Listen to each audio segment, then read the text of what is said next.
Black mass, man, it's time to rob. I had to find a way, I couldn't find a job. Couldn't find a prayer, couldn't find a God. Couldn't find a prayer, couldn't find a God. Black mass, man, it's time to rob. I had to find a way, I couldn't find a job. Couldn't find a prayer, couldn't find a God.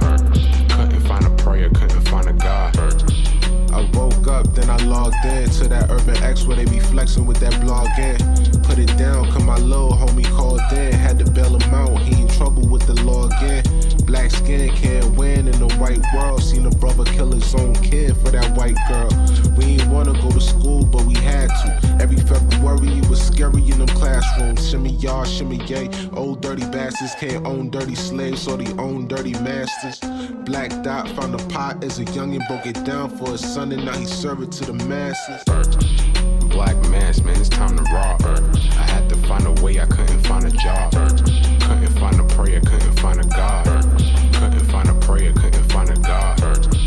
Black mass, man, it's time to rob. I had to find a way, I couldn't find a job. Couldn't find a prayer, couldn't find a God. Couldn't find a prayer, couldn't find a God. Urban excellence, a product of my residence. From 4 to 44, Obama was the president. I told mama I ain't tryna go to church. I'm like Adam, every Adam is a product of the dirt. And I've been reaping what he sowed. I got the product, got the dirt. And I can teach you what I know, but then you gotta put in work. You in trouble if you waiting on the government. I told my bro I make it out the hood, and that's a covenant.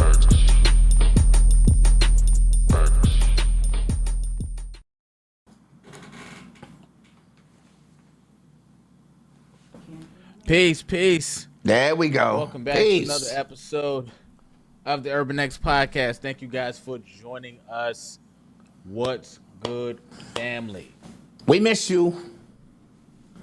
We miss you guys. Good? What's good? How's everybody doing? Good to see everybody in the building. We're going to do a roll call, so get it ready. We're going to do a roll call. Okay. It's good, everybody. In here. On a Thursday, end of the week, we're here. What's good, Pops? How are you? Hey, man, I'm good, man. Thankful to be alive. Another day to breathe. Another day to be iconic. You know what I'm saying? Yeah. So that's all good. How was your weekend? My weekend was super amazing. I drove down to Delaware, and I was with my grandbabies. You know what I'm talking about? Talking about being in heaven. And for me, like, me and Noble are already like this. But I needed to get like this with Titan, because he's young, you know.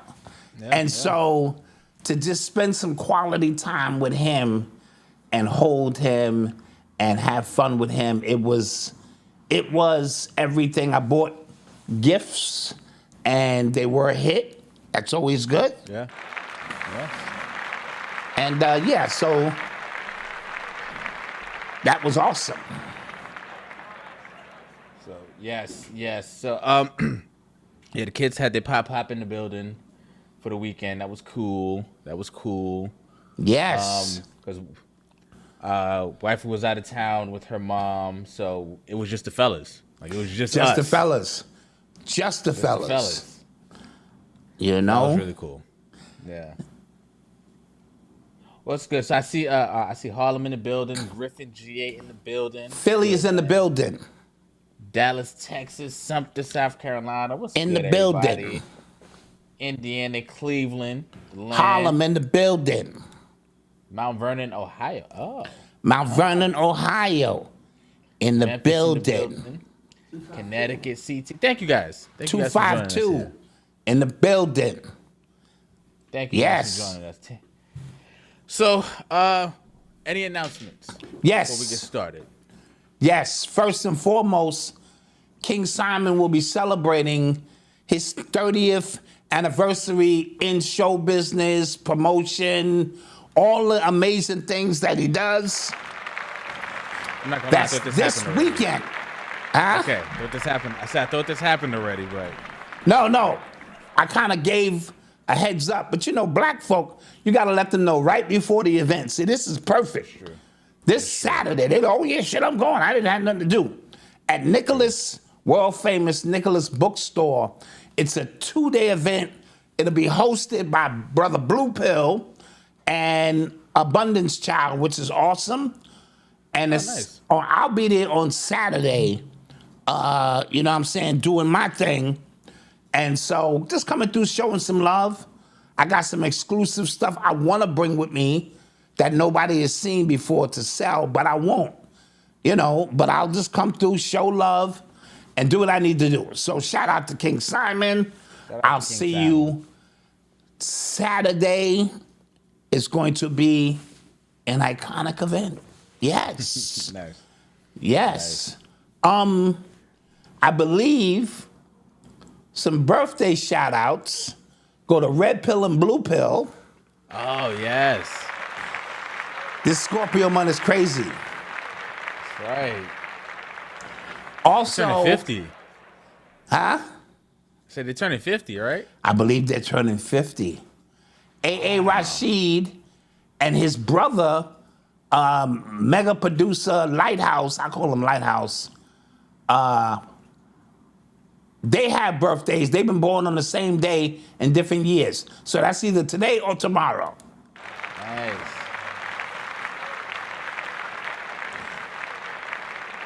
Shout out KT, the arts degree, who had a birthday, I believe, on the 7th. Jesus. All right. Of course, I'm going to shout out my oldest son, Marcus, because his birthday was on the 8th. His birthday was on the 8th. Nice. 29 years ago today, I lost my cousin Kanief in a tragic, violent situation, and today makes 29 years. So to the Bowser family, we want to shout out Kanief.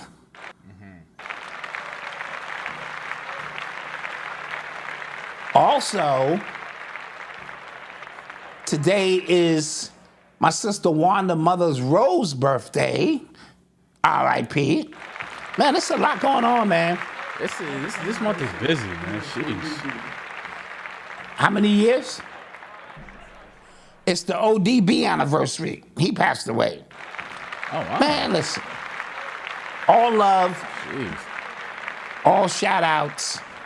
We're gonna have another one next week as well. Another shout out, another birthday shout out. Yeah, another birthday shout out next week. And so those are my shout outs for now. Brother Obar's gonna be running something, a special for readings. We'll get to that during commercial breaks. And so let's get this thing started, man. You know how people, it's a lot of anticipation. It's a lot of things going on. All right, so what you want to get to first? We missed some stuff last week. We had some stuff on the dial, but as I mentioned, I was just kind of, I was home by myself with two kids. I couldn't hold it down to do a show. I really wanted to, but I couldn't. You're not that good, right? Yeah, at all. Like Jesus Christ. Well, let's start here. Well, what we You're starting listening with? to the sounds of Urban X. So the government shutdown ended Yes. the other day. So a lot of people, there was a lot of discourse around it, because I remember the last time the government shutdown happened.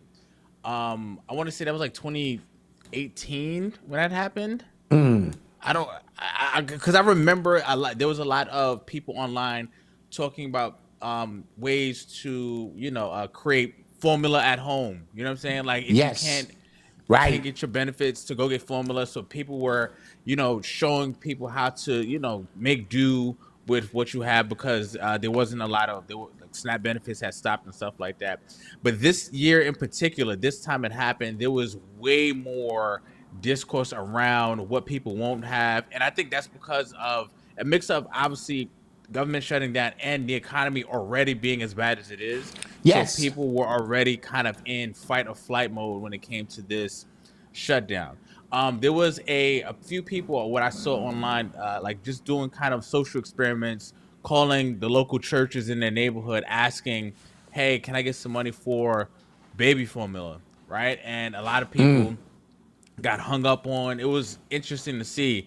And then another woman, she went outside on the block, asked dudes on the corner, there's a woman upstairs who needs money for formula. Can y'all please help? And they all pulled out money and all bought a can of formula like on their own to help out. So we saw where the help was coming from in our community in real time, and I thought it was a really interesting social experiment, because we see when it's time to kind of put up or shut up who actually steps to the plate. But kind of flipping back to the political side of things, the Democrats are not. I see a lot of people who are not happy with the Democrats because they feel like they didn't get everything they wanted out of this shutdown, and basically kind of buckled to the pressures of the Republican Party at the time of this thing. So I thought that was interesting. But airports, airports are kind of back to normal and when it comes to stuff like that. I saw videos of lines looking insane. Yes. Like, insane. Yes. And again, my wife was out of town, so I was just like, yo, I hope you're able to get back, because it was looking crazy. But what did you think? Shout out Famously Black for the continued support. We appreciate you. Thank you. Always. Eli's become a big fan of your show. And so, yeah, Eli's like, yo, this is funny, And so I don't watch a lot of TV, but Eli puts me on. Here's the thing. We've always heard of shutdowns. They've always act like it's going to happen in the last minute they came through. Nothing in this country happens by accident. I need people to understand that. It's too big of a country and too powerful for it not to be in the hands of those who choose to control it. Even down to the mayor, the new mayor of New York City, and we'll talk about that in a few. The ability for us to join, and I'm not surprised the brothers on the corner were willing to give up something, because there was a time when that's all we had. So when you remove government, black folk were always doing well. Black folk were always doing for each other. Black folks had a barter system. I told you, I was on Snap. I was probably I'm in the Snap Hall of Fame. You know what I mean? But they only gave you 3.5 weeks worth of real support. And so you had to know a neighbor's check day or Snap day that was different from yours. So when they got replenished, they would turn around and help you. And then when you got replenished, you would turn around. That's hood business. That's actually good hood business. I used to have to go, to people's houses with notes and this and that. And we weren't looked upon like poor or, yo, you wildin'. You try to do that now, you liable to get the door slammed in your face. Like the neighbors right next to each other. With a phone in your face too, like look at this bum. Look at this bum come and ask for a cup of sugar. Yeah. We so bad we don't even know the people who live next to us now, right? That is true. And there was a time when we knew everybody and we looked out for each other. And so there are going to be certain components of a government shutdown that you shouldn't see as negative. You should kind of see it as, maybe this is an opportunity for me to get off my ass and do something, because you don't want to get caught with your pants down. You just don't, right? Shout out to all the government workers who continued to come to work, even though they didn't get paid. Yeah. I just saw them give out $10,000 bonuses to the air traffic controllers who didn't stay home, that could continue to come to work extra shifts to help out. All of these things matter. And so, there are professions in this country, just in the world and in society in general, that if they just did not come in, forget about it. It's over. Like everything had collapsed. You know what I mean? And we tend to take that kind of stuff for granted, and you don't really see the effects until something like this happens. Like, yo, son, the city, when we as bus operators decided to shut the city down, right? Yeah. I remember that. Now, where are people going, right? And so every so often when it's time to renegotiate with the city and this and that, there is certain leverages that come with that. You know what I mean? And so that's why I say, in your walk of life, appreciate the people along that path. Appreciate your mailman. Appreciate your garbage man. Appreciate the person who served you your coffee. Appreciate the bus operator. And so this generation may look down on those, but it's the inside of assimilation, the things that are doing what they're supposed to do, you hardly notice. Remember, that's what the Oracle said. She said the programs that are doing their business, you hardly even notice them. And so these are, in your life, the programs that are just running smoothly, but you need to acknowledge them. And so this was the longest government shutdown in history, and I think it's a sign of times to come for 2026 and beyond, that this thing is going to be bananas, you know? Yeah. And so we have the new mayor in New York City, Donnelly, or whatever his name is. How you feeling? I'm feeling like America is on the rise now. What an opportunity for the Ahmeds to. So, all right, not nice. So from what I've been watching, not a New Yorker anymore, but from what I've been watching, he does a great job in code switching. I've watched him, like, it was, I think the night before the election, he hit like 3 different cultures clubs. Like, he went to a Spanish party, he went to reggae party, he went to black party, and I've seen him kind of code switch, so a lot of people are just excited about that, and that always happens. I remember when Obama, his first time running, and he just kind of infused a little hip hop in his speeches and stuff like that. So I'm not unfamiliar with this.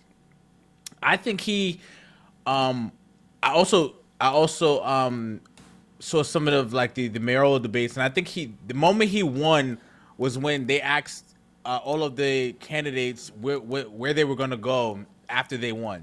And everybody in the line said, "I'm going to Israel. I'm taking my 4th trip to Israel. I'm going to Israel more times than you are." Like, they were all doing that. And he just said, "I'm staying in New York in the 5 boroughs." And I think it was clear right then and there.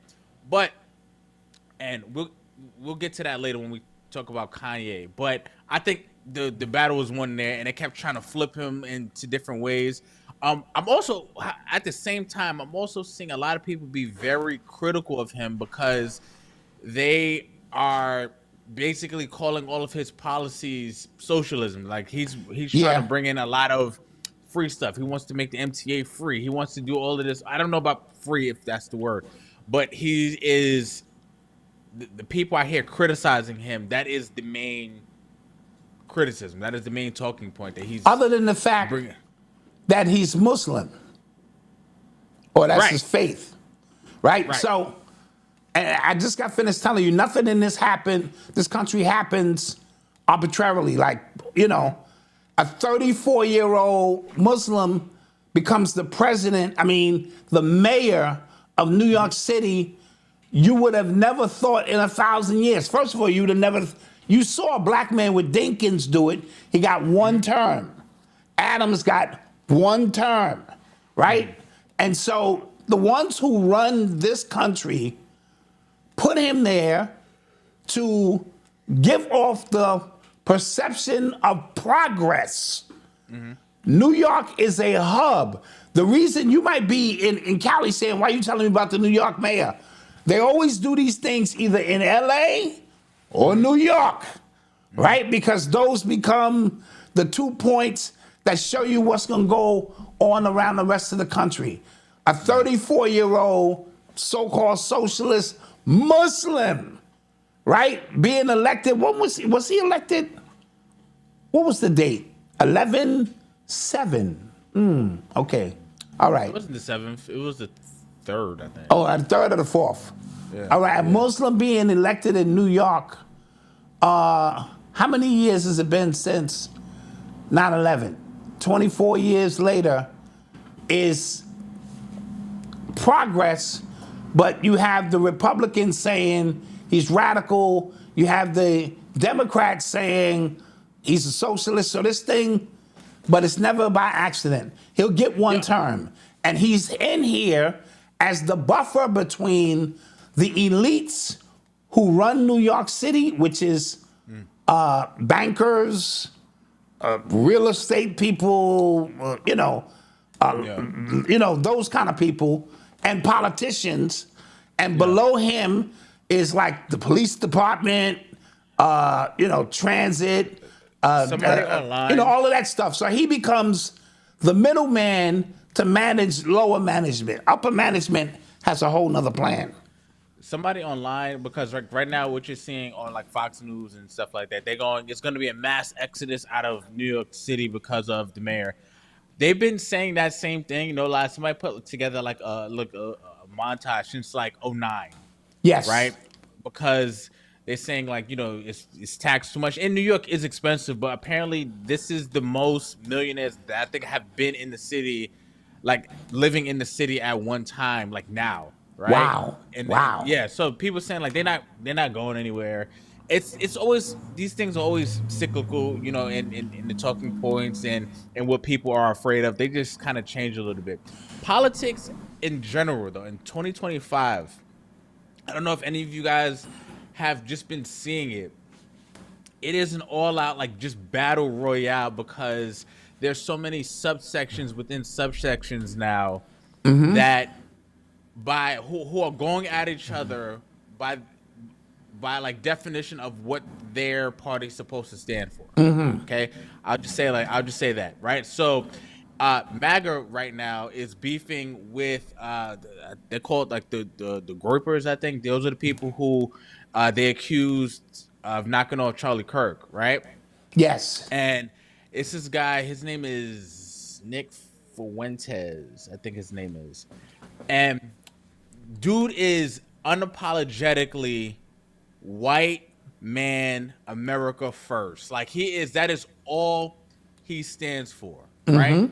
Like that is like, I don't care about nothing else but the white man's survival in this country. That's exactly what he says, right? And you would think that somebody like that is a Trump fan. He can't stand Trump because he's going, you're not America first, you're Israel first. Right. And that has caused such a rift within the Republican Party because he's just going, yo, all of these people, all of these Republican politicians, all of these Republican talking heads, Ben Shapiro, y'all are all agents of another damn country. Yes. And I don't care. And it's one of those things where, again, if you're black and you just kind of step back and just watch them fight, you're going, oh. So when we come on here and we think it's only within the black community that we only go at each other, no, it is in a totally different world where they're out for blood. Yeah. Like they're going at each other. And again, but the difference, go ahead. The difference, Malcolm, is they are policy changers.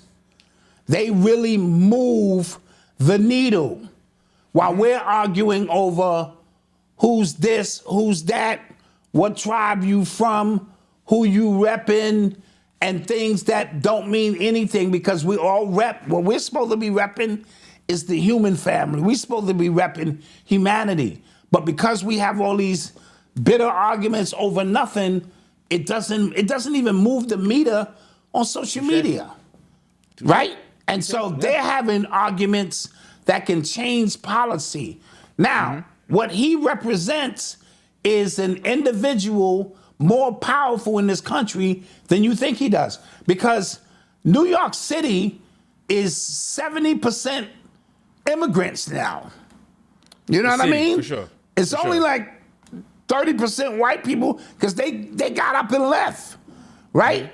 And so they understand that they are almost extinct in this country, except in certain, places. So they're fighting for their survival, and they're having fights that we should be having, or conversations. I don't care if you FBA, you Israelite, we're supposed to be having our survival against everybody else, no disrespect. The only difference with him is he's having that argument in public. That's the only difference. And when it comes to, is it real? this conversation is starting to brew and Oh, boil man. to the Yeah. point where it's a open Yeah. conversation now, and that used to be a conversation that was always Yeah. private. Well, can't talk about, is it real? Right. Can't do Right. it. Now, Right. regular folk, like you said, due to the age of information, enables you to go, wait a minute here. Yeah. Yeah. You own this, y'all in charge of the media, y'all in charge of this, that. It's so obvious. It's uncomfortable how Yes. obvious it is now, right? Like even like again, like within the Republican kind of civil war that's happening. Ben Shapiro of the Daily Wire, like their whole thing is Republican values, conservative values, and stuff like that. But then once you peel and just go, but time out, what about all this money we're sending over there? He goes, whoa, right? So that's what Candace Owens did. Candace Owens was a Republican bulldog. Like she's going like, yo, this is and we're not gonna play dumb and say what her goal, what her role there was specifically when it Right. comes to black people and her being black, right? Or I don't want to get into semantics to the people online. I don't know where her family is from. I'm just Right, talking yeah. about looks, okay? So that was what her role was, right? But as soon as she spoke about the elephant in the room, right? When she said something about that, which was very obvious, right? He fired her. Now, side note, she just her podcast is the #1 in the world right now. It overtook, Joe Rogan and overtook all these other spots. So that She got the #1 podcast, Yeah. 300 something. It's a lot of millions Yeah. of people are watching. She just hit a switch and got in a groove and decided either I'm on a death mission or Yeah. I'm being Yeah. protected by truth. And see, I'm always telling people, stop worrying about the package that truth is wrapped in, right? Mm-hmm. I like Charleston White. I do. I don't appreciate some of the stuff, right? Mm-hmm. But I'm not going to sit here and act like when that one eye aligns with that other eye and he do this and he start dropping points that he's not on point, right? So this is making those who used to be able to hide in the shadows. Now there's nowhere else to hide, and you can thank Kanye for that. We'll get to that. Yeah. Let's get to that. You know what I'm saying? Let's get to that now. Actually. Yeah, let's get to it. So, so as you just kind of alluded to, a lot of these conversations weren't. A lot of people were afraid to have in public until he just came out and said in his own way, in his own unorthodox way of talking about these things. He just came out and said it, and again, it just kind of forced people to just sit back and just sit with what's in front of them. He says, Yes. they control everything, and they said, no, we don't. How dare you? We're gonna take everything now. We're gonna take everything away from you now. All in the same sentence. Yeah, same with like 2 days. Like he got his banking taken away. This is somebody who is reported to be a billionaire, and they said we don't want your money. You can't bank His with banking and his ranking, Yeah. right? His banking and his ranking was taken form in Yeah. a week. Yeah. But yet they don't have the power to do that. Right.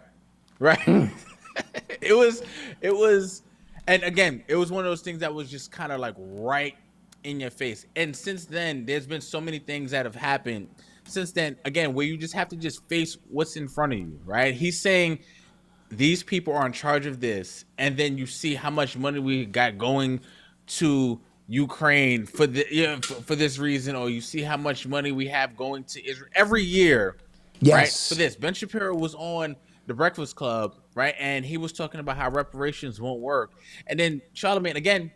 Let's not talk about the packaging where Right. the truth is coming in, right? He said, like, yo, what about all the money that goes to Israel every year? And he goes, wait, and he looked befuddled, like, how could you even compare the two? Right. Like, that has nothing to do with, no. Like, there's a lot of money that this country sends there for what, right? Mm-hmm. Like, for what? So, all the way back around, let's come back around to Kanye, and he apologized.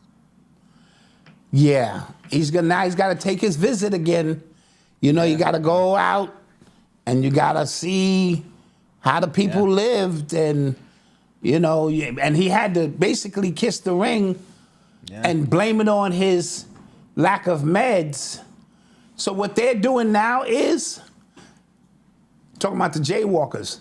They're calling in all their favors now because they see that the foundation in which they used to hide behind cloak and which was a carrot or a sword over your head that you would never, that people are breaching that space now. And it's a new, listen, I said I wasn't gonna do this, Malcolm.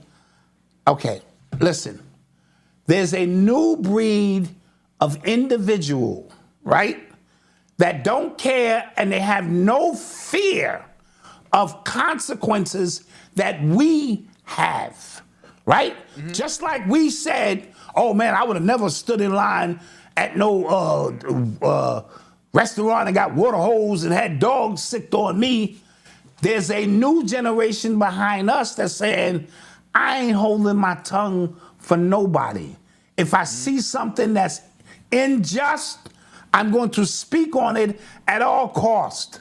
And that is something that is different because it's young people are movers and shakers. See, once you get to my age, it's all theory. You know, it's all, oh man, what I would do if I could. Philosophical. If I didn't have my arthritis, I would help you with the war. It's all philosophical.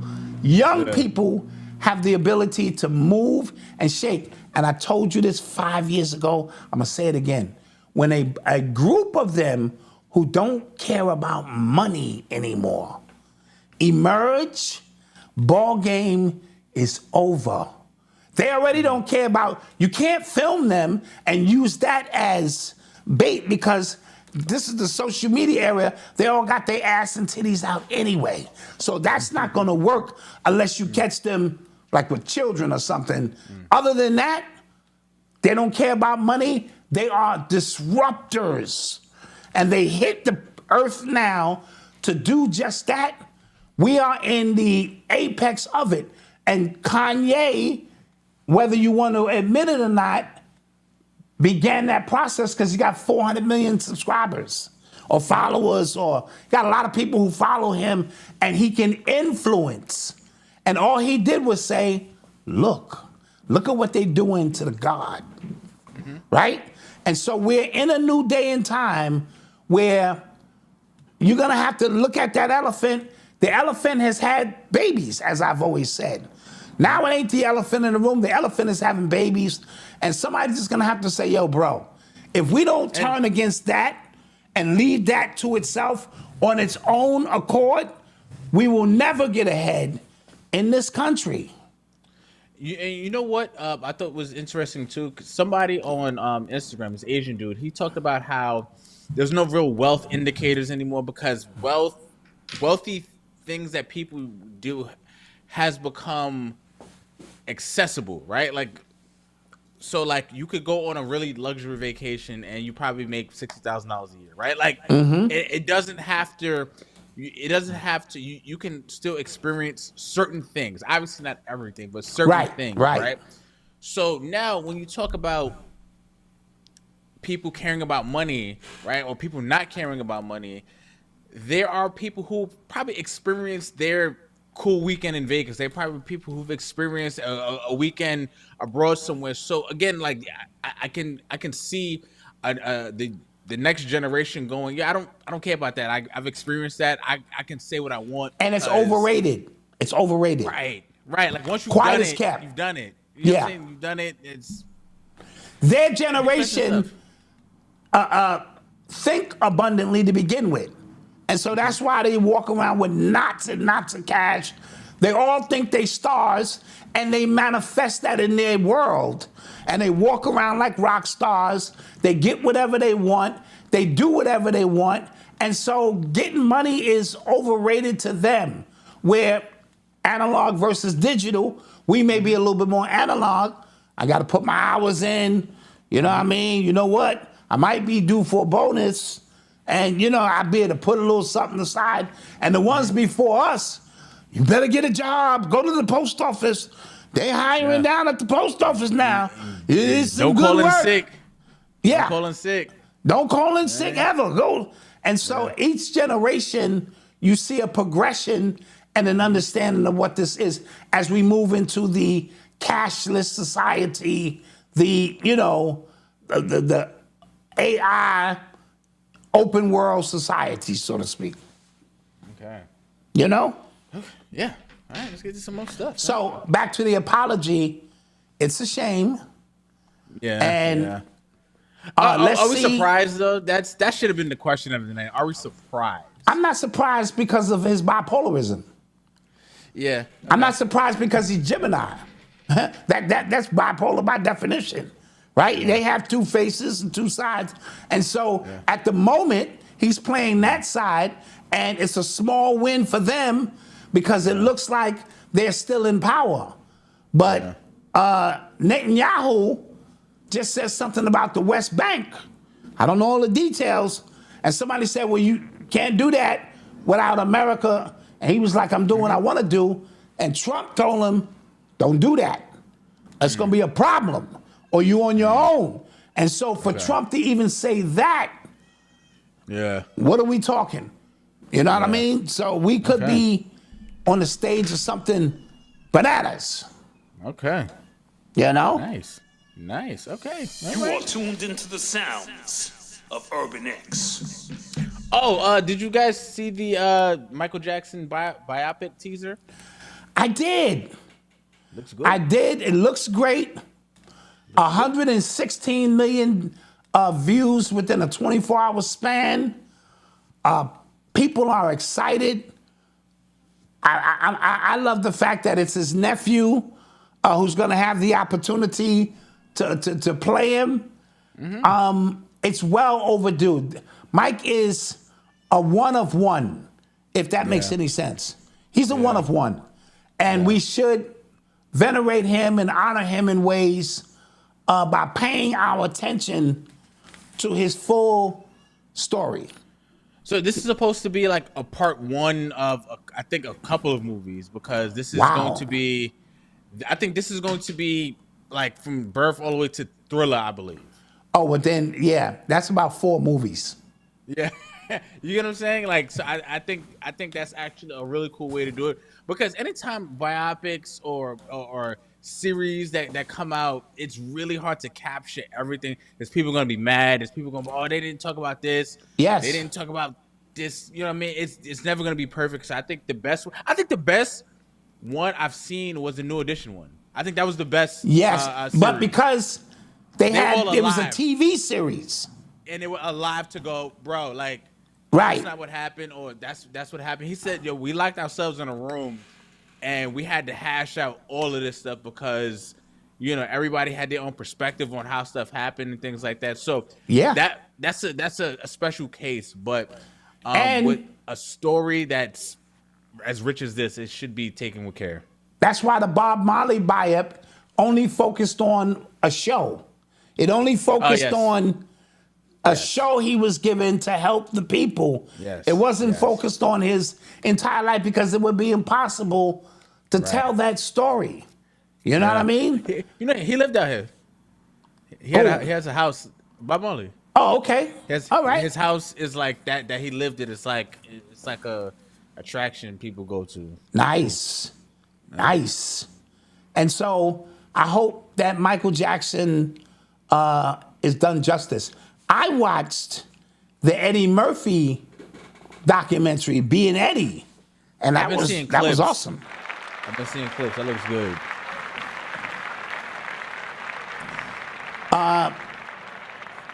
Eddie is telling the stories, and you forget just how, for a minute, how iconic and paradigm shifting he was, and how early he was on Saturday Night Live at 19 years old.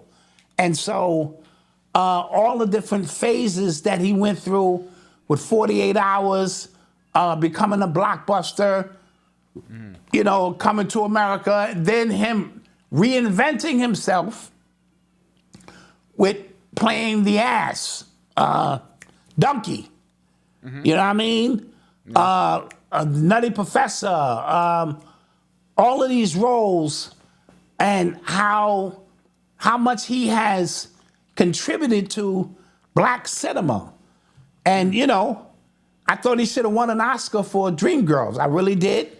But even he said he shittied up the waters with the Norbit movie at the wrong time.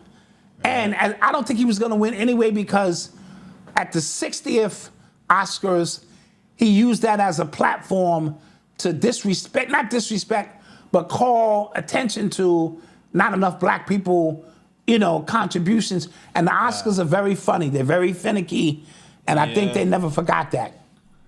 These award shows, Grammys included, like they're all like you can't call them out and expect to. Right. And so inside, he's got 10 kids. 10 goddamn children, a lot of kids. Yeah. But he said, and I didn't know this, he never drank, he never smoked, he never did no drugs. That alone in Hollywood puts you in a rare space, right? Because that alone gives you certain protections, because the way they get you is through drugs. The way they get you is through alcohol. The way they get you is through the weird promiscuous parties in which, now, there has been rumors about a transformer. Let's get to that, nigga. He never got to that. But I gave him grace. But I didn't forget. I'm sitting there watching like, when are they going to talk about the transformer? That he so happened to be driving by at 3 a.m. And he was a good Samaritan. And was a good Samaritan, put the transformer in his car, and decided to lecture that transformer on, you need to get off the streets. Yeah. Let's get to that. But it never happened. His children, his family looks great. He's contemplating a stand-up return, which was halted by COVID. He was... Okay. I remember documentary, he was supposed to come back. I remember he was supposed to come back, right? This documentary was supposed to be momentum towards his comeback. And then when COVID happened, they just kind of turned it into a general documentary. It's worth seeing. He's still the best at what he does. And, he turned this into a rock star. He became a rock star with this. Dope. Yeah, I'm gonna check that out. So definitely check that out. Speaking of awards, Outkast got nominated into the Rock and Roll Hall of Fame. Inducted, yes. Nominated. Well deserved. Mm-hmm. They are one of those iconic groups who changed the landscape of music in their region and the world. You know what I mean? And to see them come together on stage again and bask in those moments and bring everybody up on stage with them that had some kind of contribution in their success was awesome to see. So congrats to Outkast. Salt and Pepper were also inducted. Nice. With DJ Spinderella, who became the first female DJ inducted into the Hall of Fame. I just want to ask one question. What happened to Pepper? Did you see her face? Okay, yeah. No. Listen, I'm not hating. When I turned it on, I said, okay, there's Salt, there's Spinderella. I said, I know Pepper didn't miss this. Oh shit, that's Pepper. Yeah. And so I'm not sure what's going on. Okay. But I'm congratulating them, and you know me, I'm gonna say the parts of it that a lot of you are uncomfortable to say. Shit, it caught me off guard. I wasn't ready for it. And their body language is off because them and Spinderella are not on the same page. I remember that being a thing a few years ago. We actually talked about that on the show. And they're in a war with Warner Brothers. Is it Universal Music to get the rights to their catalog? That's right. And so it's a tough battle for them going on right now. You know? When do you think, like, I guess the Hip Hop Hall of Fame, or like what, like, would that be a thing? Would that be a thing? I think it should. I think the Hip Hop Museum is a start place. You know, to have one place where you can go through. Huh? When does that open? Is it open? Next year. Oh, God. Damn. 2026. Okay. Yeah. It's a long journey. And I believe that there needs to be a category for this kind of rap, that kind of rap, contemporary rap, you know, the different categories, because there are a lot of older artists who shouldn't be competing with younger artists, you know, based on, you know, the content. Like, so, are they gonna induct people? Because, like, as far as like that would be to the Rock and Roll Hall of Fame, like, you would have to induct all those people again. You know what I'm saying? No.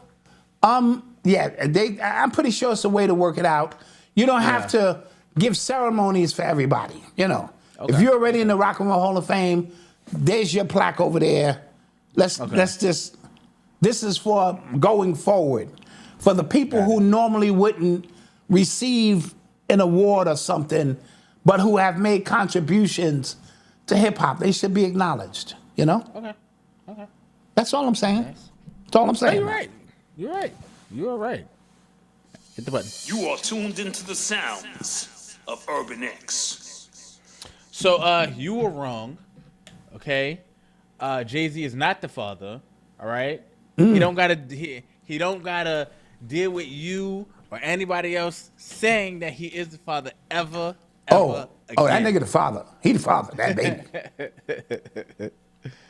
Yeah, so the judge dismissed that paternity suit, and I think he doesn't have to ever take a paternity test. Regarding this.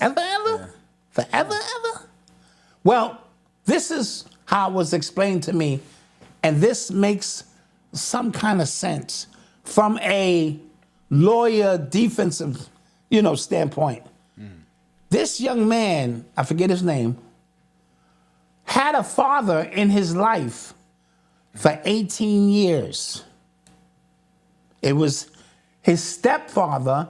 It's a mama's baby and it's a papa's maybe. That's the way it's always been explained to me. He was under the pretense that this was his father. Now, the guy was a good guy because for 18 years, he provided, thinking he was providing for his son.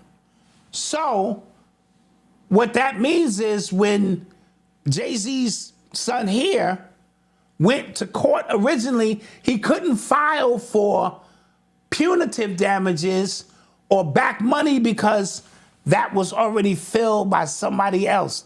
That guy's name is on his birth certificate. It wasn't until later in life that, I guess for some reason, they went to get a DNA test, come to find out it wasn't his dad. And his mom's was like, had to be Jay-Z, right? Mama's baby, papa's maybe. So the judge said, you can't do that. You can't get paid for already being paid. You know what I mean? And so Jay-Z and his lawyers found some kind of loophole. So now I think he was trying to sue for pain and suffering or the traumatic, and the judge was like, nah, we good on that. You had a father in your life. His name was on the birth certificate. We can't retro that back. And the reason this was important for Jay-Z, of course, had it been proven that he was his father, that's one thing. But then they would have went and looked at how old the kid's mother was, she was 15. And so now we would have been like, 15. Hold up. Jay-Z, you nasty. You know what I mean?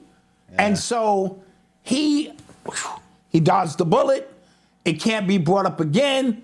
Forget that he looked like me. You know how it is, we black folk. All black folk, if you stare at us hard enough, we all look the same. It was all speculation. It ain't real. And, you know, and now Jay-Z wins again. That's funny. Yeah. What did you think about all of them going to Kris Jenner's 70th birthday party? The who's who of the who's was there. Well, she's a high priestess, and everybody was there. I was like, so she makes things happen in Hollywood, and so you better have your ass here. You know what I mean? From her own daughter on up, she's responsible for a lot of things behind the scenes. You know what I mean? And so you better have your ass there. Not surprised. Side note, before we go to commercial break, her daughter Kim Kardashian, she failed the bar again. okay, so I wonder what's the goal there? Like, you know what I mean? Like, does she just want Esquire by her name? Like, because first off, the bar exam is difficult. Like, there are people who go to law school. She's not in law school. Yeah. Who fail that exam. This ain't the post office exam.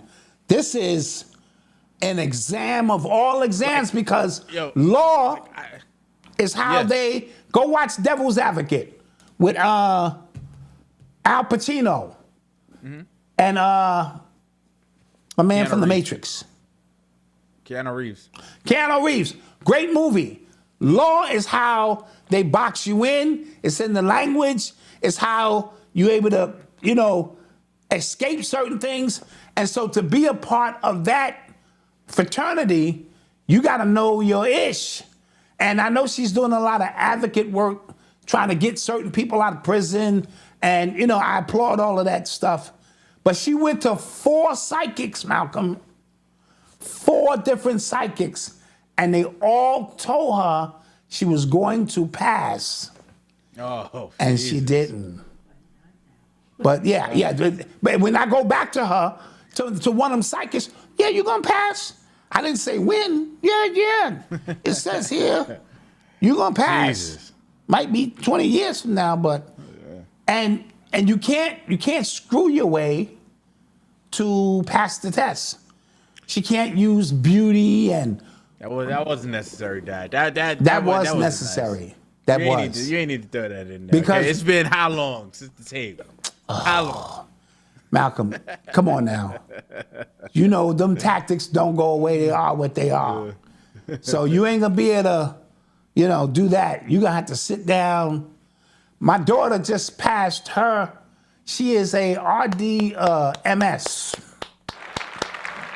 Certified some shit. She's certified in some shit. And she said, listen, to take the test, they took everything, every piece of electronics, looked in her hair, looked in her eyelids, make sure she had no the way they was acting about this, and that's just a medical certification.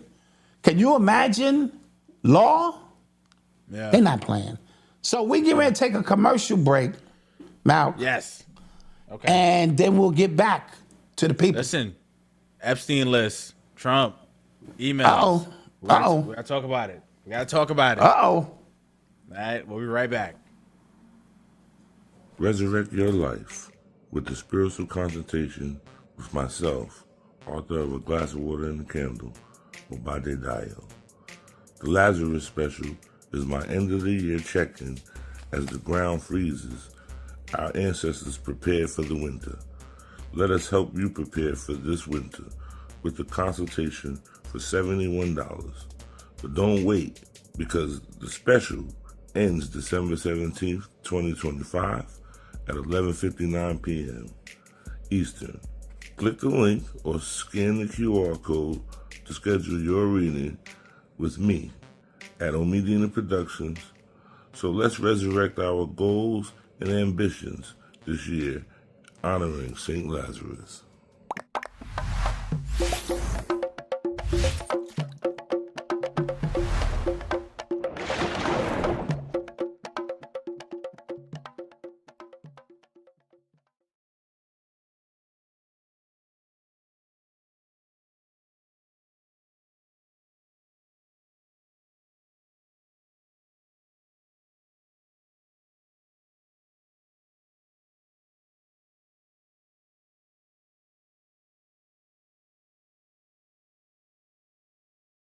The streets are buzzing about Dwayne Bowser's, aka the Black Dot's, latest release, a memoir titled Gotta Laugh to Keep from Crying. I didn't start living until I thought I was dying. I couldn't wait to get my copy and check out the boxed limited edition that features a recorded greeting from the author himself. Peace to my sister Letitia. Lovely. Created in the exceptional quality Urban X is known for, the boxed edition also includes a signed hardcover of what is sure to be, if not already is, a bestseller. Or you can get a signed copy of the hardback alone. Whether just the book or the limited edition box set, don't miss out on one of the most exciting releases this year. Congratulations, Dwayne Bowser. Shout out to Urban X.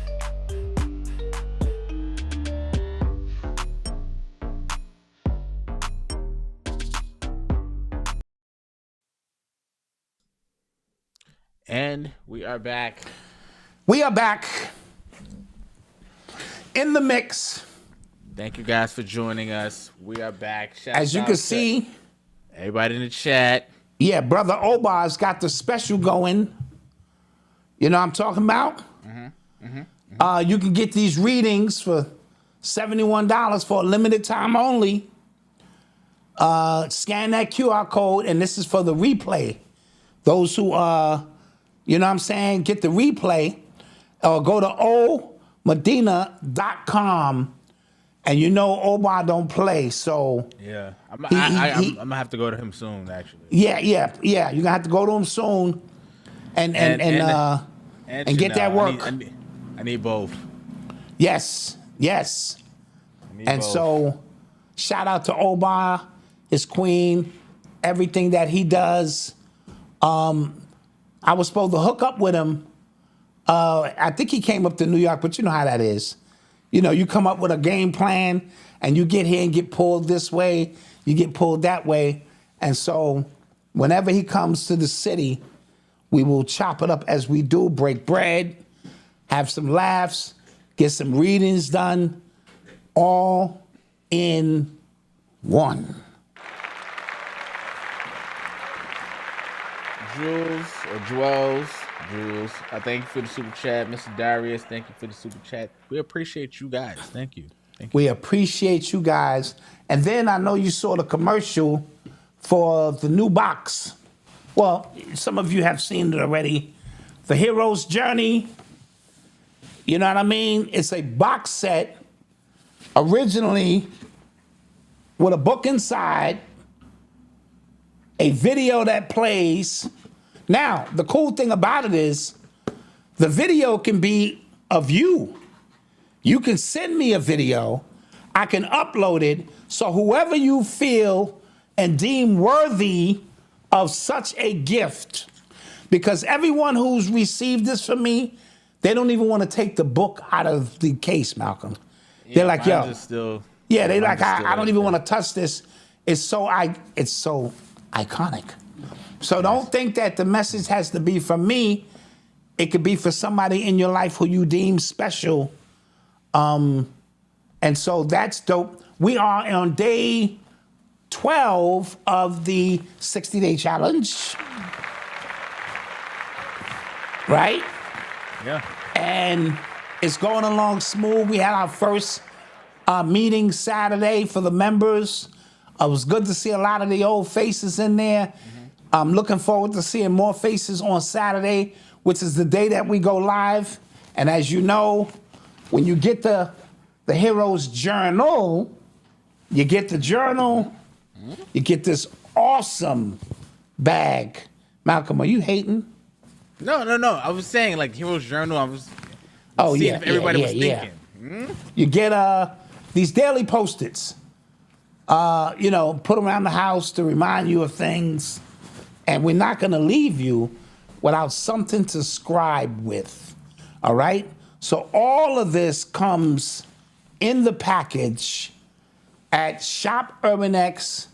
shopurbanx.com. I already told you the pre-orders for my book until the 25th. If you order it, send me a screenshot of you pre-ordering it from Amazon, and I'm gonna send you the audiobook for free. Now I'm talking about. I was talking about. So let's get back to work now. Oh, real quick, You're got a listening shout to out. the Got sounds of Urban X. one shout out. Shout out to Skylar Bell, wide receiver, UConn Huskies. My man is going for the Triple Crown this year, leading the nation right now in receptions and touchdowns, and all of the nation right now. He's going for yards. He's down by like I think 30 yards. I think number one. So he's going for the Triple Crown. Nice. All right, Skylar, his pops, Coach Derek Bell. You know what I mean, Yes. that was my trainer in high school. His Yes. brother O'Shea, that's my boy. His brother Damon, that's my boy. That's our I've watched- family. I watched Skylar since he was young. Man, he had to be Putting it about down. 8 years old, bro. Yeah, probably younger than Maybe that. He younger. was putting it down. And he was Yeah. doing the drills that you guys were doing. So Yeah. shout out, Skylar. This is the moment you've waited for to separate yourself from everybody else and show that you are worthy of this. Yeah. You know what I mean? So go get it, King. It belongs to you. It's yours already, man. Go get it. It's yours. Go get it. All right. You're listening to the sounds of Urban X. So, Epstein files. Epstein So files. there are some emails that have come out of him discussing Trump with some young women in his house and he's talking and he's saying in the email he's basically clowning Trump a couple of times. There's emails of him discussing Trump's legal issues in New York, helping trying to set up like a war council to help him get out of that. And there's more emails of him clowning Trump. There's emails of him of Trump meeting him, I think in 2019. This is when Trump was president. Wow. Yeah. Was he so- still alive in 2019? I think so. When did he die? When did Trump die, chat? When did Trump die? I mean, not Trump. Epstein died. I gotta look it up actually. So that goes to my next point. That goes to it wasn't 2019 then. It was around when Trump was president. That's when or when he was running or something to that effect. That's why like the emails are so significant. One, I don't understand why Trump was talking so hot about the Epstein list when you have this obvious connection with him. He's emailing about you. He's hanging out with you. And I think he was hanging out with him with the Prince guy that was implicated in a lot of the underage child stuff as well. Right? Somebody said August 10th, 2019. Okay. Now, but right? Trump became president 2016. 2016. Right. So he was with Prince Andrew, right? So he was hanging out with Prince Andrew and Trump. What's happening? This is what I want to say, Malcolm. Why stop at Trump? They all are involved.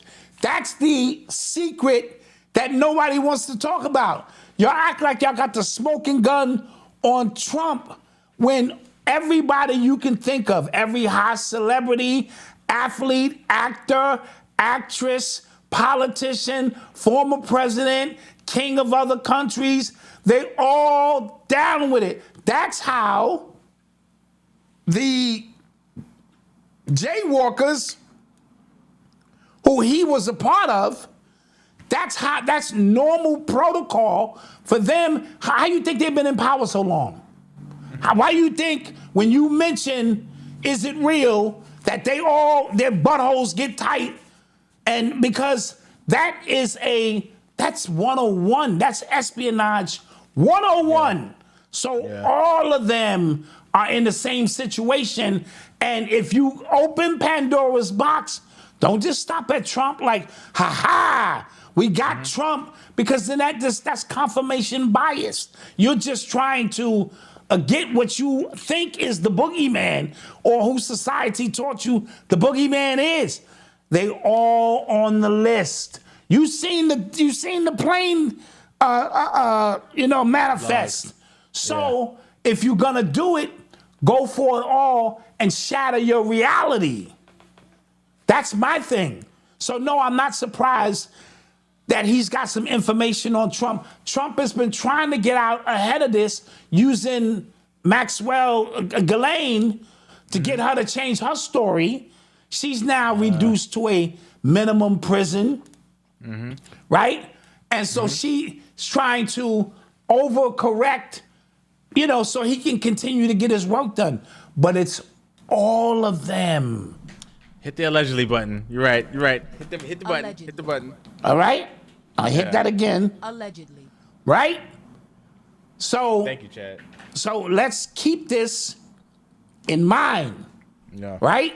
If you just stop at him and tuck everything else under the rug, then you're playing a dirty game of psyop. This is mind control. Yeah. But if you really want to go all the way in, go all the way in. Yeah. That's all. I believe everything they say. I believe it all. Yeah. I like what you said. Shatter your whole reality, because it will. Shatter your entire reality. Your reverends who you thought were close to God, all of that. Yeah. Right? So, if you're not ready for that, then keep it moving. All right. Okay. Also, I guess sticking with this, Ding Dong, the dick is dead. Yes. Dick Cheney. Yes. He did. And you know what? Like that was like, I remember my boy, he sent that in the group chat, and I hearted it. I'm not gonna lie. I was like, cool, And cool. Remember, that was the day that the U-Haul plane crashed, where 9 people died initially and 11 people were injured. See, they always leave you a little clue out there, right? So, and I believe the flight number or something of that plane, 29 something, was the number of people who died in 9/11. There were so many weird coincidences. I got to get Ani Asori back on in the membership, because there were so many weird coincidences that were moments to let you know this was all connected. Yeah. Yeah. All right. Let's get to some more stuff. Let's do it. Unrelated than politics. I just thought this was funny. And if you watch battle rap, you will appreciate this. But Jay Mills, a legendary battle rapper from Harlem, he seems to be going at it with Goods and DNA. It's a three-way. It's a three-way rumble. Yeah, well, it's like 2-on-1 essentially. Okay. Right? Like Goods kind of jumped in for DNA, but listen, Goods is one of my favorites, man, from the same block. You know what I'm saying? Like my brother grew up with Goods. He's all of that whole crew. I know all of them, right? It's bad. It's like Goods, like he sounds like Silk the Shock on a track, man. Like he can't catch the beat for his life. And Jay Mills is such a rapper. Like he sounds so seasoned on just a beat. On beats, yes. On beats while tearing them apart. And Goods, he just put out another one today. And again, I'm just kind of like, man. Well, here's the thing, Malcolm. When you've been battle rapping with no beats for so long, right? Yeah. your ability, because when I do spoken word, I can cheat in places that I just can't cheat on the beat because the beat is constant, it's consistent.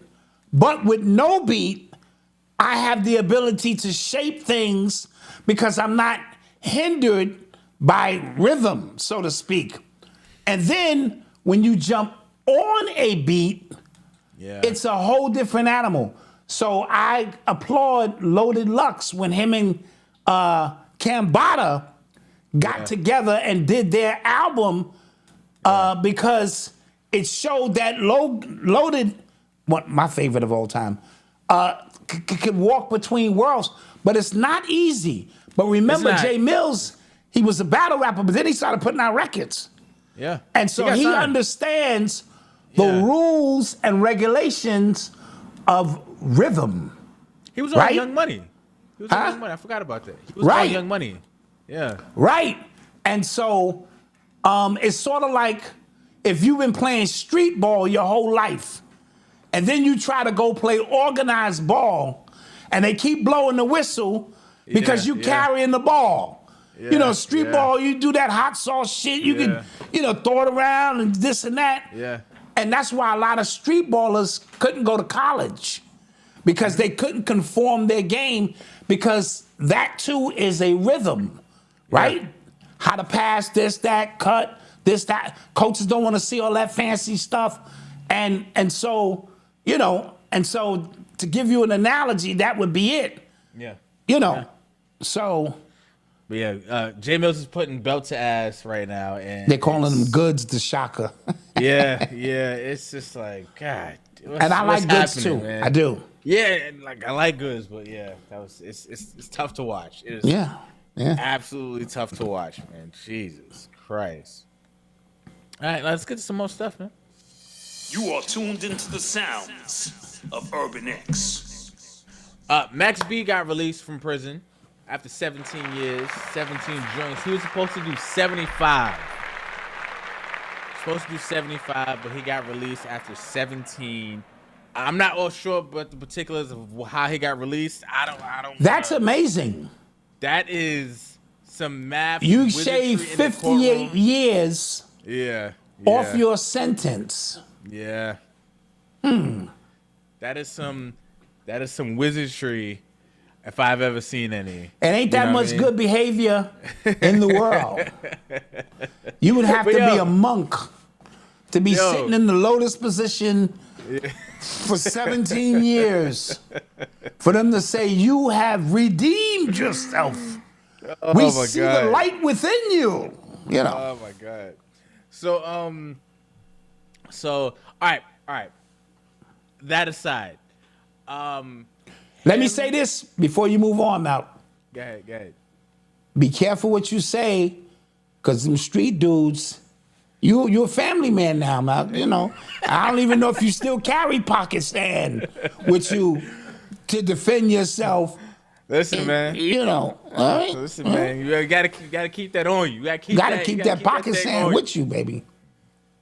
Blind your ass, nigga. Blind your ass. but there's a lot of people not from New York who don't understand the significance of Max B. Now, Max B brought in a lot of swag, a lot of lingo to the culture when he was out. He wrote Ballin' for Jim Jones. That's why him and Jim got into that whole beef, because I don't think he got paid for it. So a lot of the wavy talk, like a lot of that talk was from him, right? Like he did bring a lot. So, and there's people who are just confused, like, who the hell is Max B? I never really heard a Max B song. He had a couple joints, but I just kind of want to point out, and I know French is his man. He's been holding him down, but the videos that they keep dropping with the both of them, I'm getting uncomfortable. I'm not gonna hold you. You know what, Mal? I'm glad you mentioned that. Because I was gonna go right in. I'm getting uncomfortable on that. Listen, I'm with the brotherly love. Yo, you home, my nigga? I was saying you home, and like, ooh. And I hate to say that, but I can't unsee what I saw. Now, before they come at me I got lawyers. If you hit me, I'm gonna fall down on the floor. I'm gonna talk about my hemoglobin. I'm a disabled, person. I called the cops. The white ones. I'm gonna call the cops. I've already called the cops. They're on their way. But when I saw him come out, he looked like he tried it over. I'm exaggerating. You are. And he didn't hug his mother, his kids. He hugged French. And we've already seen French Montana at Diddy's house with no shirt on, and Diddy singing happy birthday to you, bro. Bro, I'm sorry. Am I missing something? So it struck me as odd. And then, it's just a lot of hugs and because you can hug a nigga like, you held it down. And then you could hug a nigga, And I hug Mama Dot a certain kind of way. Then I hug you, Malcolm. Malcolm, have a good one. Safe trip, That's just me. So I may be making some shit up, but I'm just telling you. You know who else I saw it with? The dude from No Limit who got out. Or was it Cash Money? Who's the latest dude to come home from that group? Cash Money. BG came out. BG. Yeah. When he came home. Yeah. With his fresh new, and he stuck his finger and he twirled his finger. I know what I saw, nigga. He twirled his finger in his hair when he came home. And I said, that's not right. That's not right. First of all, who in there braiding your hair, nigga? That's another question. Let's get to that. Who in there gave you a fresh fucking set of braids, nigga? That's all I'm saying. Okay, that's all I'm saying. Now, back to some serious issues. I don't want the people who lost their lives, to get lost in this. Somebody lost their life in this whole debacle, which led to him going upstate. And one of my friends, Stephen Crawford, was his roomie, was his bunkie. They call him Big City for years, him up there with Max B. And so he knows Max B intimately and all of that old kind of stuff. But somebody lost their life. Yeah. We are celebrating, someone who's coming home who deserves a second chance. But are we losing it? Because we're celebrating killers or people who orchestrated killings and what are we talking about? Allegedly, we don't know, but it's always the same story when people come home and they get the welcome party that they get. It's just like, yes, you're home, and yes, we're happy that you're home. Like, whoever your family, they're gonna be happy. But as a society, we do have to kind of sit back and wonder, like, what are we celebrating? You know what I mean? Yes. And I always say we're celebrating. We're the only people who celebrate the demise of our own people. It's bananas, man, Yeah. So anyway, he's home. He's already went to the studio, already dropped some heat from what I'm understanding. His situation with Jim Jones is still unresolved because from what I heard, and this could all be speculation, when he was trying to get bailed out, Jim made him sign over his rights to all of his publishing or something when he came home, because he came home first before the sentencing. So I think when he got locked up, he didn't have the bail money to get home. I think Jim Jones put the bail money up under certain circumstances. And then when he got sentenced, he went in and he did his bid. And that's how, before he went in, that's how him and French Montana hooked up. And, they started a different wavy movement. And so it's a lot going on. So, What was I gonna say? I don't. You know, when people come home from jail, when people in jail, and then like the chatter online is like, "Yo, when they get out, I can't wait for the music." I never anticipate good music from people who've been out of the game, whatever game that is, for that long. 17 years is a long time. That's right? a long Like, time. We talked about Eddie Murphy. Eddie Murphy is naturally funny, but stand up is like a new. It's a dance that you gotta have the rhythm for as well, right? Right. So, Right. like, who knows after how many years? I think it's been 30 years or so since he, Right. went on stage. Max, like, you've been in jail for 17 years. Like, music has changed significantly. It has. In the last 17 years. You get what I'm saying? Now, his only advantage is if he's as gifted at writing these hooks and melodies as they say he is, he still has his ear to the streets. And so having his ear to the streets gives him like Eddie Murphy, because it's a rhythm. You got to hit that stage. But he's been watching.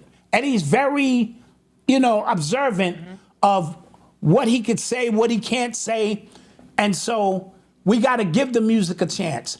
I never thought Bobby Shmurda was talented to begin with. I thought he had a hot song. And so when he came home, there was nothing to reestablish, in my humble opinion. Tupac was only in jail for 6 months. And so not a long period of time.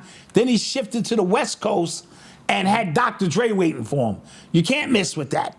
Yeah. You know what I mean? Just looking at some examples of people who go away for significant time and then come back and, and do it. But if he's got the machine behind him, because French Montana married a princess from one of them, Dubai or something. So his money is long now, right? Yeah. So the money behind it may be, and French Montana been waiting for his guy to come home so they can get back to their street cred thing. Let's add another element to the story. How did you get 58 years shaved off your sentence? That's what the people want to know. That's what I... Is he now working for the feds? Allegedly. Right? Listen, man. Is he going to be a major player? Because we've already established most of these guys are feds anyway. To some capacity, they're working for some organization. They're doing something. Even Diddy is protected. Side note, I thought it was funny. He went to a prison called Fort Dix.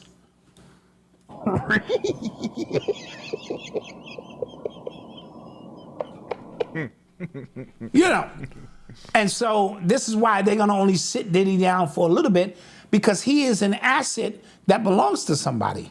Yeah. And behind closed doors, they probably had an agreement. Okay, we'll sit him down, but we're not diminishing him because he's a valuable piece of what it is that we do here. So remember, they have this new thing called third-party snitching. I spoke about it in my new book that I'm not allowed to show you because Malcolm and Mama Dot have refused to let me bust it out, right? So, no, Mama Dot, I'm not doing it now because I'm going to piss you off now because now she's like, show the book, God damn, I was just trying to tell you, right? This third-party snitching stuff is you can work off time for a loved one behind bars, Malcolm. So let's say, your brother go behind bar, he behind the wall, right? But you connected to the streets, you can get his time shaved off by lining up people in the streets. This is what they call third-party snitching. They don't speak about it a lot. So a lot of these women, their man is in prison, and they'll go to the feds and be like, well, I still know all the dudes who used to, blah, blah, blah. And you could get time worked off. So maybe he had somebody get 58 years worked off his, just saying. Man, 58 years. That's a long time. We're not talking 3 years, because even when Big Meech came home, I think he got maybe 10 years shaved off. Yeah. And then there was questions. That's how I found about the term. Yeah. Third-party snitching. Because it was some girls that he had do something to some other people he knew, and they couldn't pin it directly on him. See, that's the cool thing. You can't pin it directly on me because I didn't do the snitching. Yeah, I mean, somebody else did the snitching. Yeah, yeah. You know, something to think about, guys. Interesting. You're listening to the sounds of Urban X. What's that Gun versus the WWE? What happened? Was that a part of this act? No, I think that's really happening. I think like they escorted him out of one of the wrestling events. So he used a picture for one of his like album covers, like a WWE picture for one of his album covers. And if you listen to West Side Gun, if you listen to Conway, they are big wrestling fans. Like, yes. They incorporate a lot of that stuff into their music. So, and I think they went to a WrestleMania one year and stuff like that. But I think he got a cease and desist for posting that billboard up. And I guess after he still spent all of that money to go to the event, they would just like get him out of here. Again, very short-sighted. A lot of businesses are like that. They're short-sighted. They don't see the benefit that the cultural benefit. Yeah. Right. There's a lot of like hood dudes who probably still still watch wrestling, didn't want to say it, but he's incorporating it into his rhymes, and it's kind of like, oh, okay, cool. You know what I mean? And they brought more eyes onto the sport, and but again, short-sighted. You cutting off a relationship like that. It's probably not the wisest thing. So probably not the wisest. Triple H gotta call my man Westside. You know what I mean? And get that squared away, bro. Make my man, make him whole again. You know what I'm saying? Absolutely. What else we got, Mal? Okay. This was. I wanted to talk about this last week, but we didn't have a show. Has anybody been watching Erica Kirk, Charlie Kirk's widow? Yes. Have you seen her with the Vice President, J.D. Vance? Yes. Interesting stuff. They're getting really close. And she threw something slick out there, like he, kind of reminds me of my husband or something to that effect. J.D. Vance is married to a Muslim woman, a brown woman, okay? And he said something slick about wanting her to like convert to Christianity or something. So what I think the play is going to be, she's not going to convert. He's going to divorce her ass and then get with Charlie Kirk's wife. And that is going to probably propel Vance into the president's seat, because white dude, you a Republican, you married to a brown woman, not a good look, right? But not you're married look. to a Erica Trump who has been a Republican probably her whole life. She knew Trump before she knew Kirk, and she was that rabbit hole goes way, way deep. But just the pictures between it, and they do it in public. It's nasty. Like it's like Well, that's the way Inception works, right? Yeah, he hasn't been dead 2 months. Like how long? When did that happen? Mal, September? She was never married to that man. Yeah. Or, you know what I mean? She was married to him barely. Yeah. And then they said the wife is going to go get with the New York mayor. That's funny. Tyler Perry couldn't write something that good, man. He couldn't write something that good. Here's the thing. Yeah. And again, the way you know a psyop, something is a psyop, which is a psychological operation. It's there. Pay attention to me. It's there, and then it's gone. Every part of it is sort of like, I'm just going to use this as an example. Sandy Hook, big world, and then you don't hear nothing else about it. Gone. Things that linger on have residual effects are probably actual events, because that's the way actual events work. Anything that shows up, shock value, the killing, this, that, the wife, and then it's gone. That is the telltale that it's a PSYOP operation. And now, coming out of that PSYOP, like you said, they are going to put the next plan in play, because you ain't supposed to be hugging on nobody's wife or husband like that in public, right? Yeah. And you seen the movie Ali? You only have to denounce. You got to write it in the Muslim paper that I denounce her as a wife and have no contact with her for 90 days. And that relationship's over. I seen the movie. Yeah. 90 days. Yeah. You know? Yeah. I was like, yo, what the hell's happening? This is... She is going to be a major player. See, remember when we talked about the face of America? It was so bad to have Biden and Trump up there because is this the best we have to offer? When you think about leadership in America, look at that man's face. That man got a strong jaw. He's a good old American, and his soon-to-be wife, yes, is all-American, blonde hair. That's the image, the archetype image of a strong nation.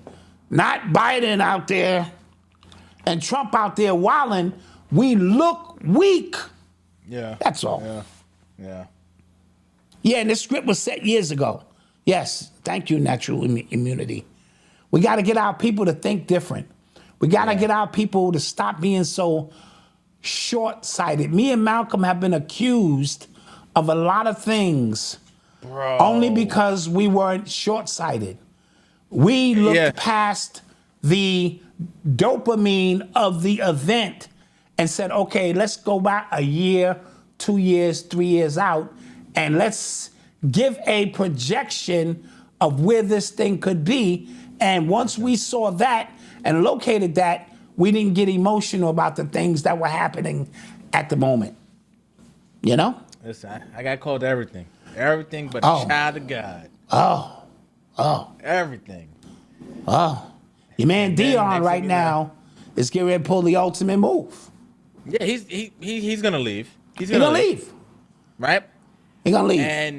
And for the people who called me all names because I just said that him going to Colorado was a sellout move, what happened? There's nobody from the HBCUs that are, making noise because all the attention that he brought to the HBCUs, he had the attention, he had it, then he bounced. Okay? Yes. That's what happened. His sons, the plan was to get his sons to the NFL and him probably parlay that into a job for himself. That didn't go as to plan. Even though I feel, this is side note, I think Shador should be playing at this point. Of course. Just something should be happening there.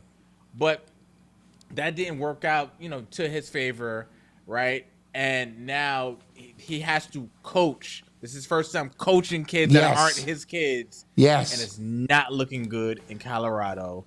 He has health problems that he's going to use. Yes. To get out of it. Real health problems. I'm not saying he's faking it. And you're going to give him grace because of his health problems. Yeah, that's happening. I already was looking when he got to Colorado. You know how I feel about that. I had already said, well, he can only be there for a year, maybe two, because then his sons go off. And then now what? He don't want to be stuck in that hillbilly town. So we knew this whole part. And then we got all of the flack about he's doing something great. Miss me with all of that. And that's just one example of what I mean by sometimes you got to look past the dopamine of the moment because it's a feel-good story. But he is the one who is hurting his son right now because, Malcolm, this is what happened. When you coach your son in high school, then you take the Jackson's job to coach your son in college, then you take the Colorado job to coach your son in college, and then you have to let your son go into the real world. There are other expectations and things that take place. He protected his son and upped his son's value. The whole time from high school, Jackson, Colorado, not saying his son can't play, but now your son is thrusted into a field in which he's got to know his game. and he should be playing. Now the power shifted back to the NFL. And that's why you saw him dipping, because the NFL was like, we are not going to let you. We can see that play coming a mile away. We are not going to let you leverage your son onto a team that you want so then you can go coach the team or something. And so they made a collective effort to sacrifice this young man. And the young man didn't deserve it.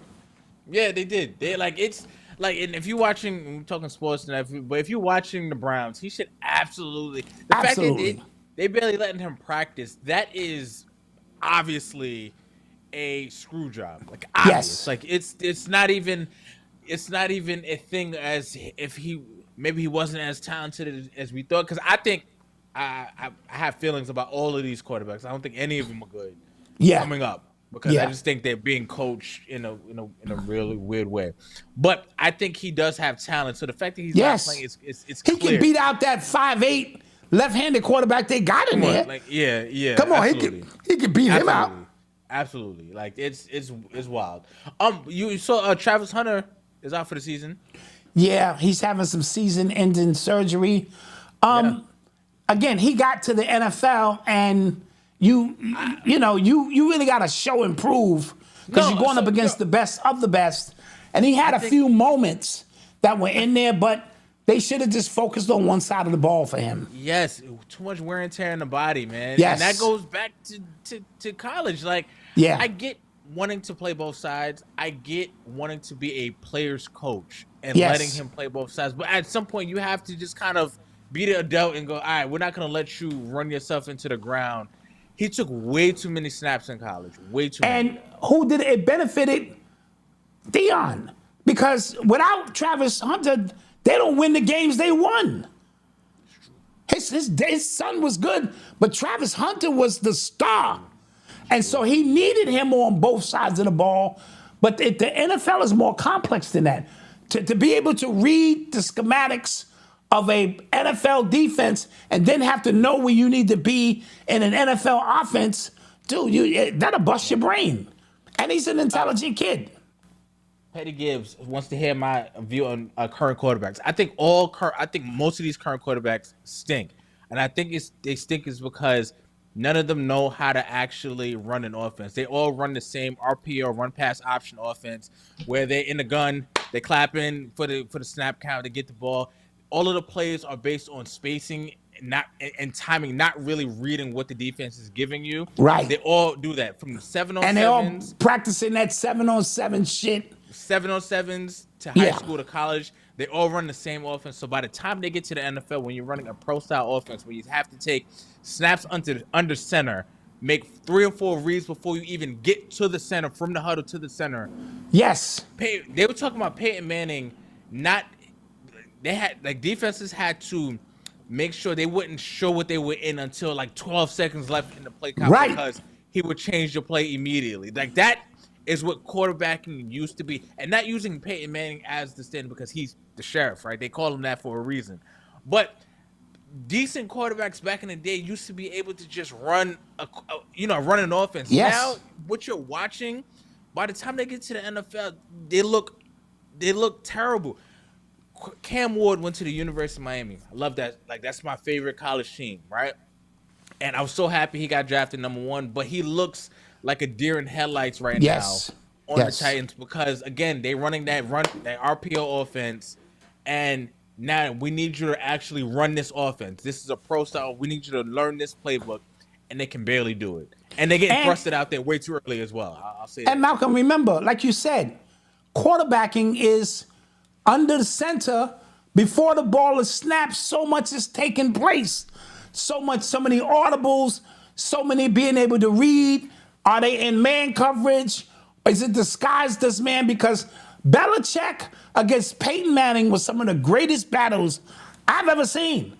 You know what I mean? Because Belichick is showing him one thing. He knows not to start moving until there's 8 seconds left. Then Ray Lewis used to say, ignore all of that shit Peyton is talking about until it get down to about 7 seconds, because he's moving people around, trying to figure out what you're into so I can know where I'm gonna have one-on-one coverage. All of this snap shit, option shit, it's diminished the position. But they used to teach you that in college. They no longer do because it's about money now. And Yeah, it's that's about winning. I gotta win now. Like, I'm right, not I gotta trying to- win now. I'm not I trying to can't nothing. develop no quarterbacks. Yeah, I'm not yes. trying to develop nothing. I gotta win now. Yeah, dog. Like, yeah. And in high school and college, this is last point. In high school, a lot of the mistakes that you could make is because, like, say I go to just a better school than you, right? I might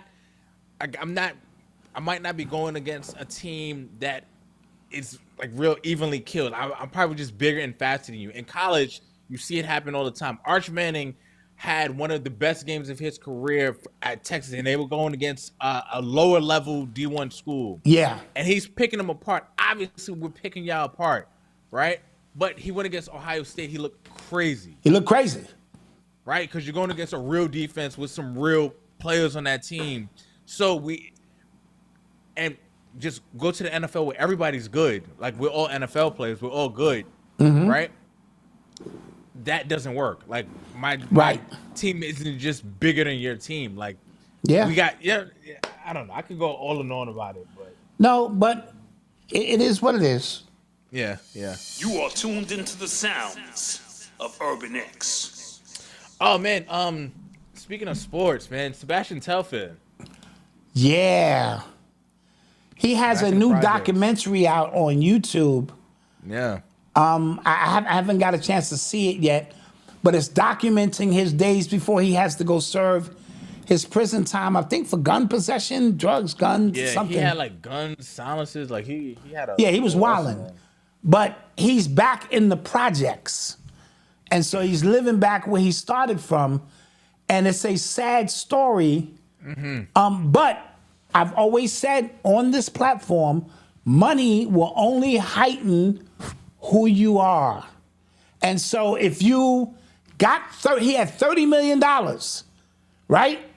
If you don't change your perception of how to keep your money, make your money grow, eliminate certain people who are only going to be takers of such, and you keep the same energy you had when you was in the hood, you're gonna go to broke and you're gonna go to jail.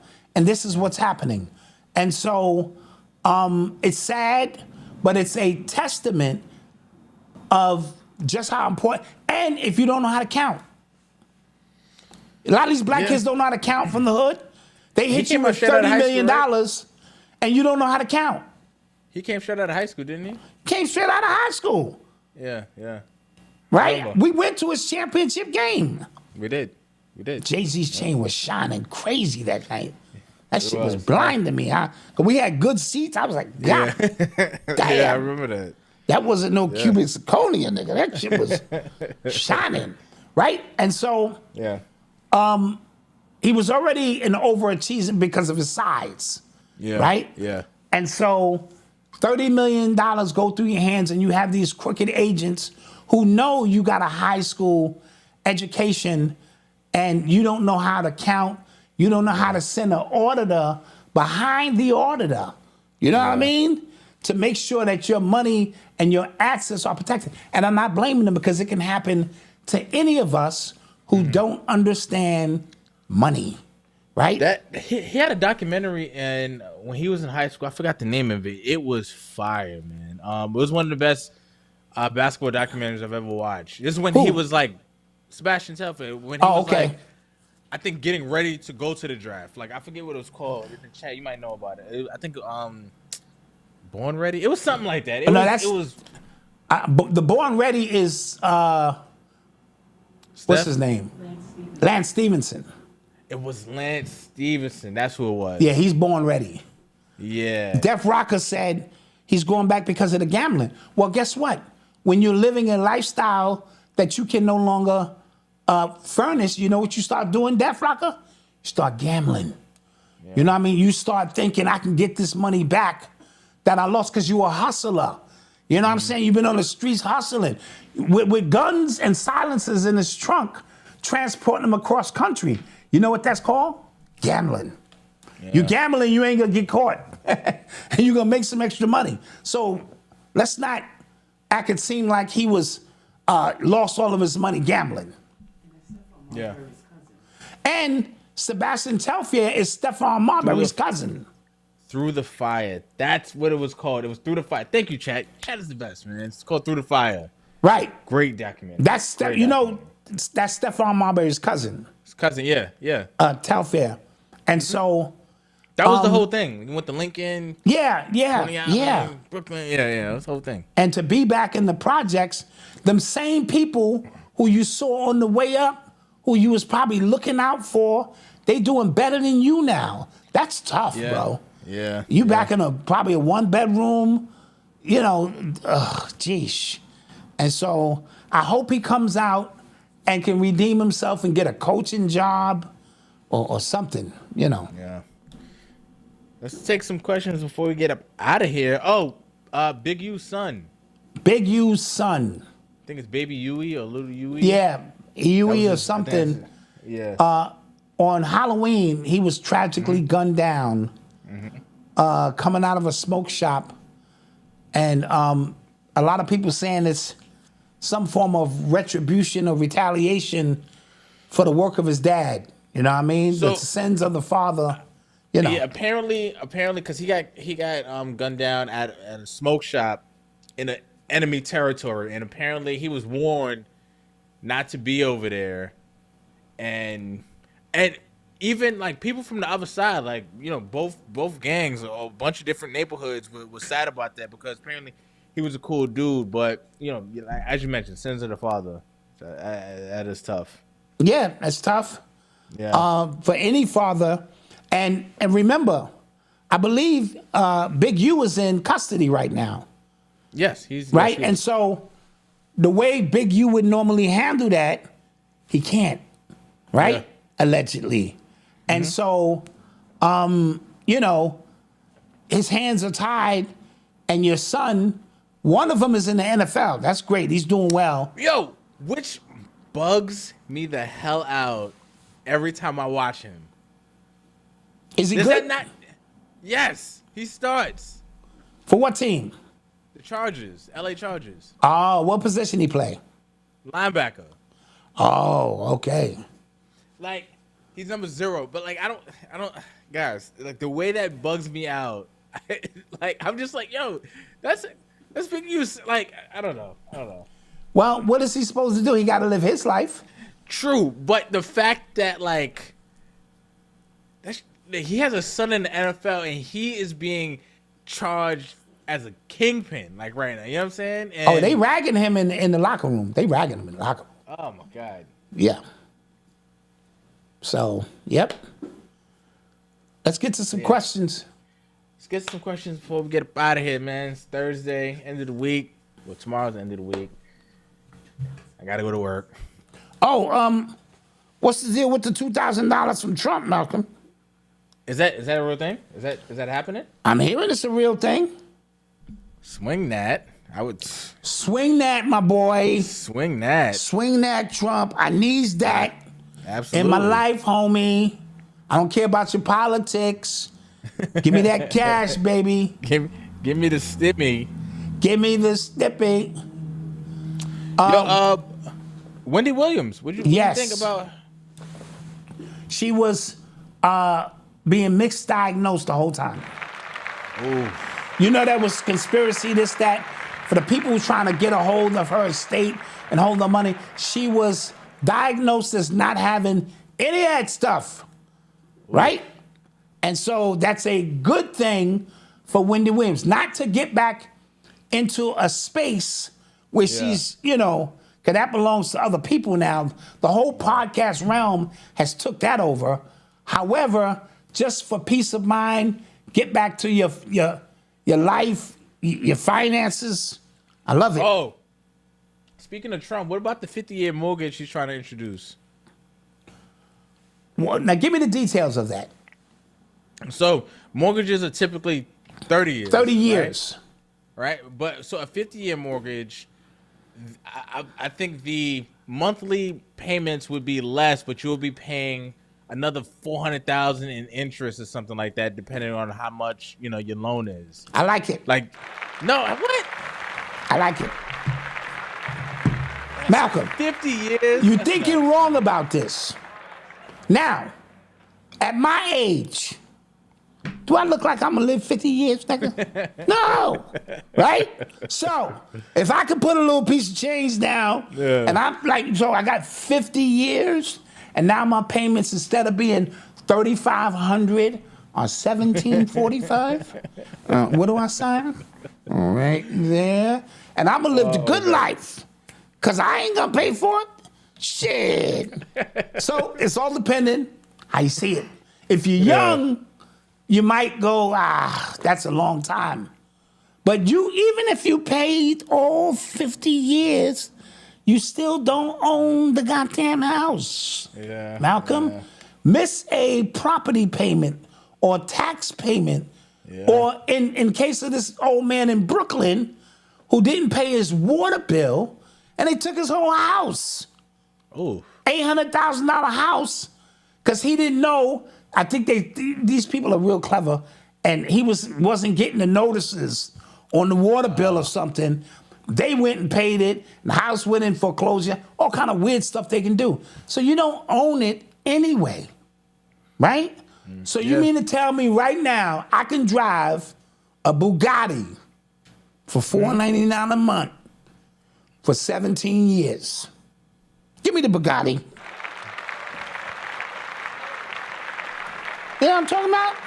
Somebody said no interest. No, that's a lot of interest. Follow me for more financial advice. Follow me, bro. I'm telling you. Jesus. I'm telling you. Oh, the penny is gone, Malcolm. They stopped making the penny after 237 years or something. They are eliminating, so you won't see something like 99 cents and expect to get a penny back.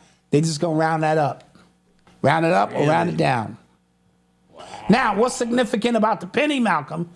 It is the only coin that is facing the other way, right? Yeah. It's got Lincoln on it, who was probably half nigga. He's probably half a nigga.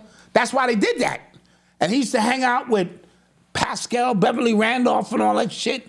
And so, to differentiate maybe a Moorish heritage he was a part of, they got him looking the other way.